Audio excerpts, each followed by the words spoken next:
तर आज मी कॉलेजवरून घरी राहिलेले, कारण का आज मला बरं वाटत नव्हतं आणि मी आज दिवसभर झोपून घालवलाय. दुसरं काय सुद्धा केलं नाही. ब्लँकेट घेऊन मस्तपैकी झोपलेले आणि मी जेवढा वेळ झोपले तेवढा वेळ म्हणून सुद्धा माझ्या शेजारी झोपलेला. आणि जेव्हा मी जेवण करण्यासाठी दुपारी उठले ना, बघितलं जेवायला काय केलंय तर घेवड्याच्या शेंगेचं कालवण केलेलं आणि जे की मला अजिबातच आवडत नाही. मग मी जेव्हा अशी माझी न आवडती भाजी असते ना, त्याचा रस्सा रस्सा चपातीमध्ये टाकते आणि ते एकत्र करून शिजवून घेते, म्हणजे चपाती मऊ पडते आणि मग ते खायला जरा चांगलं लागते. त्यात बाकीचे मसाले पण टाकते.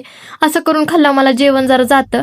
आणि त्याच्यासोबत मला ऑमलेट पण करायचं होतं, तर मी लोखंडी तवा यूज करत होती, कारण की माझ्या बॉडीमध्ये आयर्न खूप जास्त कमी आहे आणि मला डॉक्टरने सांगितले की लोखंडाच्या तव्यामधलं काही पण भाजी वगैरे करून खायची. जेव्हा लहानपणी मम्मी लोखंडाच्या तव्यात काय पण बनवायची ना, मला ते बिलकुल नाही आवडायचं, कारण ते काळं काळं दिसायचं.